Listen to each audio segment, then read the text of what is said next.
खापों के प्रधान, जिसमें हमारे कैप्टन मान सिंह जी हैं दलाल खाप से, राष्ट्रीय प्रवक्ता चौधरी अंक कुमार सोलंकी जी प्रधान पालम 360 दिल्ली से है, मेरे भाई अशोक मलिक मदेड़ा राष्ट्रीय महासचिव मलिक खाप से है, दिलबाग सिंह प्रदेश अध्यक्ष सैन समाज, संजय देसवाल लाडौर देसवाल खाप से प्रधान है, दयानंद देसवाल जी जाट सभा नंदगढ़ी से, मलेराम नरवाल जी हैं हमारे भाई हैं नरवाल खाप के प्रधान, जयपाल दहिया जी है और सारी सरदारी आगे सामने बैठी हुई है। मेरी पार्टी के बहुत ही जुझारू नेता रामचंद्र जांगड़ा जी जो सबसे बड़ी पंचायत के मेंबर है, हमारे ढाका साहब यहाँ के अध्यक्ष हैं, सतीश नांदल जी है, शमशेर खड़गड़ा जी है और हमारे उपाध्यक्ष जो है मनीष ग्रोवर जी और सारे दोनों अध्यक्ष हमारे हिसार के कैप्टन भूपेंद्र जी वीर चक्कर, सारे पार्टी के पदाधिकारी, माताएं बहनों और प्यारे भाइयों, आप सुबह से बैठे हैं और आज का मुझे निमंत्रण दिया था 10 दिन पहले कि भी गांव में आओ। मैंने पूछा भाई कोई कार्यक्रम काम रह गया आपका हो तो मैं करवाऊंगा, लेकिन भाई धर्मपाल ने कहा कि गांव राजी है और आप एक बार गांव में होके जाओ। सबसे पहले तो मैं एक चीज पूछना चाहूंगा, गांव राजी है तो हाथ खड़े करके बता दो भाई। बहनों माताओं से भी भाई प्रार्थना है, देखो हमारी भाई पहला फर्क तो ये है राजनीतिक पार्टियों में और में, दूसरी पार्टी है मैं वाली पार्टी, भारतीय जनता पार्टी है हम वाली पार्टी। भारतीय जनता पार्टी में मैं नहीं है, हम सब ने मिलके जिसको भी कोई जिम्मेदारी मिले, जिसको कोई काम मिले, आपकी सेवा में हाजिर हो जाते हैं और जो जनता को सेवा का मौका मिलता है वो हम करते रहते हैं। मैं तो एक चीज समझता हूँ कि मैं अपने आप को भाग्यशाली समझता हूँ कि हरियाणा का सबसे बड़ा वर्ग जो किसान वर्ग है, जो सबसे बड़ी तादाद में है, गांव में रहने वाला, चाहे कोई छोटा है कोई बड़ा है, उसको सेवा करने का मौका मुझे मिला है। और ईमानदारी से कहता हूँ, मनोहर लाल जी ने मेरे को पूरी छूट दे रखी है कि मैं किसान के लिए, गांव की भलाई के लिए जो कोई काम करना हो वो करने की पूरी छूट है, बजट की कोई कमी नहीं है। और इसीलिए मैं गांव-गांव के अंदर आपके बीच में घूमा, बाढ़ आई तो आपके यहाँ आया, बड़ौदा हल्के में गया, गोहाने में गया और बाढ़ के हजारों करोड़ रुपए हमने मंजूर कराए, पंप लगवाए। यहाँ आपके गांव में भी मैं गया, नाले की सफाई करी, कहीं पुल बनने थे, कहीं और समस्या थी, वो काम करवाए। हरियाणा के किसान के बारे में चिंता करने की मेरी जिम्मेदारी थी और मैं खुद हाथ से खेती करने वाला आदमी, फौजी का बेटा, हमेशा ये सोचता रहा कि भाई टाइम कभी कभी मिलता है, जो वक्त है तो उसमें जो किया जा सके किसान की भलाई के लिए काम करे। और मैं थोड़े से काम आज आपको बताना चाहता हूँ भारतीय जनता पार्टी के। बहुत सारे लोग ये कह देते हैं कि भाई किसानों का काम हमने किया, किसान के लिए उन्हें किया। आज आप देखो 2014 में खेतीबाड़ी का बजट हरियाणा का 800 करोड़ रुपए था, आज 3900 करोड़ रुपए है, 5 गुना बजट है। भारत सरकार का बजट 25,000 करोड़ रुपए का था, जो जाके 1.5 लाख करोड़ के आसपास हो गया, 5 गुना बजट बढ़ाया है। हमने फसल बीमा योजना लेके आए किसान की आमदनी बढ़ाने के लिए, किसानों से 1800-1900 करोड़ रुपए कंपनियों को दिया और 8,000 करोड़ रुपए बीमा के हमने दिलवाए हैं। जो किसान बीमा नहीं करवा पाए उनको हमने 4,500 करोड़ रुपए खराबे के दिलवाए। मोदी जी के 2,000 रुपए जो साल में 6,000 रुपए मिलते हैं, 5,000 करोड़ रुपए उसके आसपास आपको मिल चुके हैं। हरियाणा पहला प्रदेश है जो एमएसपी पर 14 फसलें खरीदता है। बाकी देश में इतनी खरीदारी कहीं नहीं होती। और मैं सबसे बड़ा कोई काम मानता हूँ किसान के लिए जो हमने किया है कि भाई किसान के साथ जुल्म होता था। किसान की फसल खरीदार सरकार और पैसा किसी तीसरे आदमी मंडी में जाता था। हमने काम किया कि किसान के खाते में सीधा पैसे देने का। उसी का परिणाम है आज किसान मजबूत हुआ है। किसान को किसी आर्थिक की तरफ व्यापारी की तरफ झुकना नहीं पड़ता। हमने कम से कम 72 घंटे के अंदर पैसा देने की कोशिश की है। हमने देखा है कि बहुत सारे किसान के पैसा मंडी में रहता था, उसको ब्याज नहीं मिलता था। अब एक दिन हफ्ते के लिए भी वो पैसा उठाए तो 1.5 रुपए 2 रुपए सैकड़े का उसको ब्याज लग जाता था। आज किसान के खाते में पैसा आता है, व्यापारी किसान से पैसा मांगता है, किसान को वहां मांगने की जरूरत नहीं पड़ती। भाई आज एक चीज देख लो आप, 2014 में राज्य में भाव का फर्क, सरसों का भाव देखो, बाजरे का भाव देखो, गेहूं का भाव देखो। और भाई पिछले दिनों एक नारा लगा करता आपका इलाका ये धान का इलाका है। पिछली सरकार में एक नारा लगा दिया था कि फलाने तेरे राज में जीरी बिकी जहाज में। मुझे आज संतोष है कि आज जो जीरी का भाव क्या है, बासमती का, सेमी बासमती का 11-21 का, इतना भाव पहले कभी नहीं हुआ। मैं नहीं कहता कि भाव मैंने कर दिया, लेकिन मुझे खुशी होती है जब किसान के घर में 2 पैसे आते हैं। ये इलाका था आपके हरियाणा के अंदर 7-8 लाख एकड़ जमीन जो थी चूहे की थी। पहली बार हमने कोशिश की कि किसानों का चूहा तुड़वाएं, सोलर के ट्यूबवेल लगवाएं, बिजली के ट्यूबवेल लगवाएं। 70,000 एकड़ का टारगेट इस बार है, 25,000 एकड़ पिछली बार किया। इसी तरह से खारे पानी की जमीन भी बहुत हरियाणा में। आपको ये भी तसल्ली नहीं होगी कि हरियाणा सरकार के सहयोग से जो हमारे किसान भाई हैं 2000 करोड़ रुपए का मछली पालन करते हैं।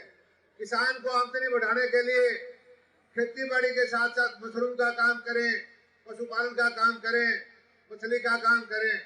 पशुओं के लिए भी जिस तरह से केसीसी मिलती थी किसानों को, पशुधन क्रेडिट कार्ड बनवाए। लगभग 1500 करोड़ रुपए, 1,60,000 रुपए तक की पूंजी किसानों को हमने वो दिलवाई है, बगैर किसी गारंटी के 4% पैसे पे।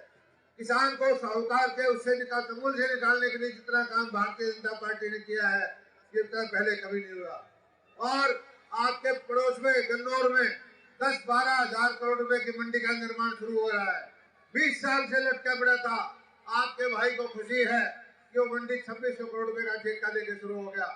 पिछले दिन हम जापान गए, वहां से 2700 करोड़ रुपए का प्रोजेक्ट लेके आए कि उस मंडी के पीछे का बैक एंड का उसका इंटीग्रेशन करने के लिए गोहाना में, लोहारू में, सफेदों में छोटे छोटे pack house, cold storage, grading house, sorting house बन करके किसान का प्रोडक्ट वहां जाए, वहां से विदेशों में जाए। इस तरह से बहुत तरह तरह की योजनाएं हम लेके आए हैं। मुझे पता है किसान का पशु बीमार हो जाता है, कोई गाय बीमार हो जाए, कोई भैंस बीमार हो जाए, अस्पताल में नहीं जा सकते, डॉक्टर कहता है यहाँ लेके आओ, उसके लिए योजना लेके आए हम। 70 एम्बुलेंस अगले हफ्ते चल जाएंगी। जिस तरह पुलिस का नंबर है उसी तरह से एक नंबर देंगे 911 या कोई नंबर, आप फोन करोगे वो फोन जाएगा पंचकुला में कॉल सेंटर में, और वो एम्बुलेंस डॉक्टर के साथ, कंपाउंडर के साथ दवाई लेकर के हर जिले के अंदर घूमेगी।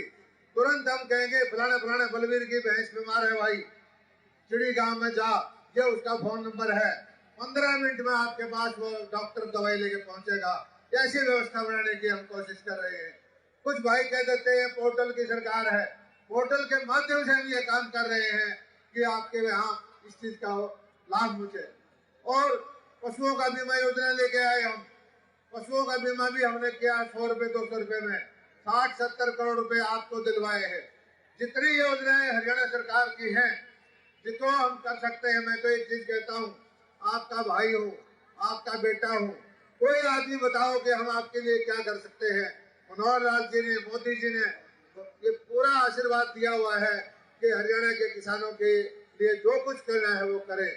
मैं एक चीज और बताना चाहता हूँ भाइयों, ये लोग जो पुराने कांग्रेस के लोग हैं, ये आपको वोट समझते हैं। हम आपको वोट नहीं समझते, हम आपको भाई बहन माई बाप ये समझते हैं। आपको वोट नहीं समझते, हम आपको मालिक समझते हैं और हम आपकी सेवा करते हैं तो बिल्कुल ये समझ के करते हैं कि आप अपने परिवार की, अपने बुजुर्गों की, अपने भाई बहनों की सेवा कर रहे हैं। मैं तो एक ही चीज कहता हूँ भाइयों, हमारा जो घर है वो किसान का घर है, हमारी जिंदगी है वो किसान के लिए है। जो कुछ बढ़ सकेगा वो मैं कहता हूँ कि गारंटी से आपके लिए करेंगे। आज गन्ने का भाव है देश में औरों से अच्छा है, बागवानी के काम है, तरह तरह की योजनाएं हैं, पॉली हाउस की योजनाएं हैं, गरीबों के लिए अलग योजनाएं बना के आ रहे हैं। और जैसे भारत सरकार में आपने देखा होगा, फौजी का बेटा हूँ, 2014 से पहले क्या होता था भाई, एक ही खबर आती थी घपला हो गया, घोटाला हो गया, इसमें इतने हो गया, दूसरी खबर आती थी कि बम ब्लास्ट हो गए, इतने यहाँ मर गए, इतने यहाँ मर गए। मेरे बुजुर्ग बैठे हैं सामने, फौजी बैठे हैं, टेलीविजन में देखते थे कि वर्दी पर फौजी नीचे गर्दन करके पीछे से आतंकवादी या वहां के कुछ बदमाश लोग उसको पत्थर मारते थे। धारा 370 की बात होती थी कि इसको कोई खत्म नहीं कर सकता था। लेकिन आज हमारे सैनिक की तरफ कोई आंख उठा के देखो। मुझे खुशी है कि कोरोना का जो प्रबंधन किया मोदी जी ने, दुनिया मानती है कि भारत से बढ़िया प्रबंधन किसी ने नहीं किया।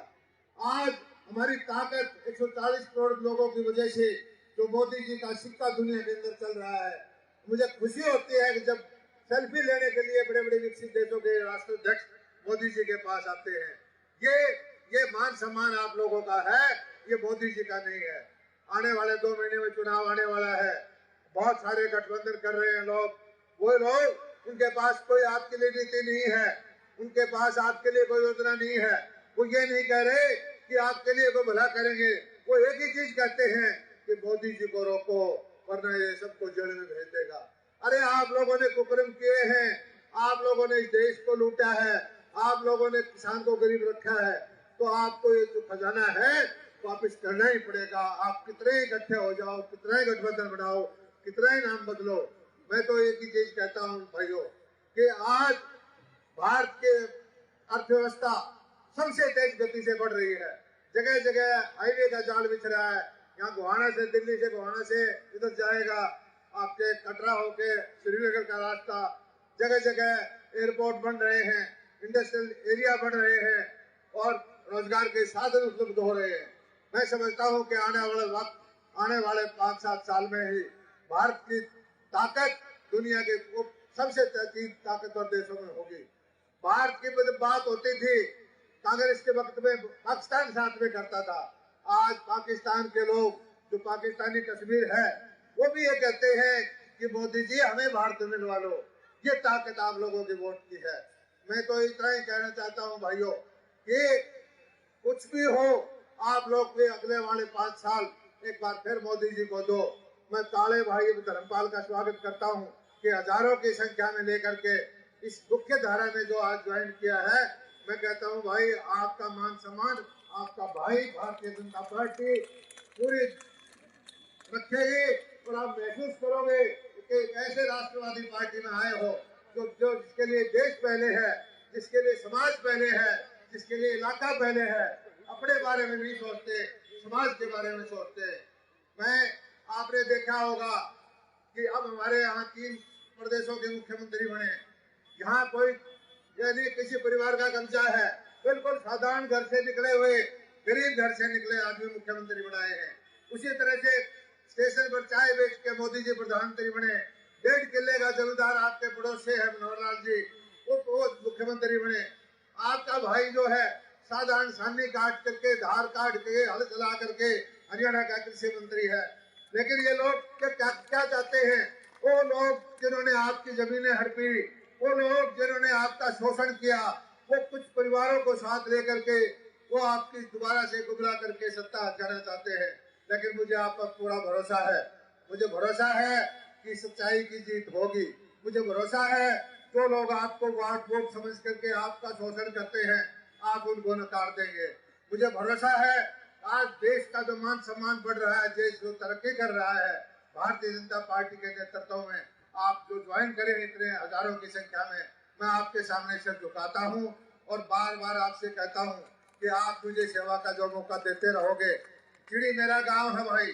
चिड़ी में कोई भी आओ, आपके लिए दरवाजे खुले हैं।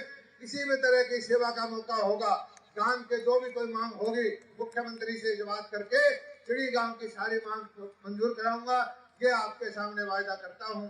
और आप लोगों ने जो पगड़ी दी है, इसका मान सम्मान करूंगा, झुकूंगा नहीं, पगड़ी को झुकने नहीं दूंगा, सच्चाई की लड़ाई लड़ूंगा। और जितने मेरे खाप के मेहमान आए हैं, हर सबके सामने एक चीज और कहना चाहता हूँ कि भाई खाप हरियाणा की शान है और सामाजिक काम के लिए है।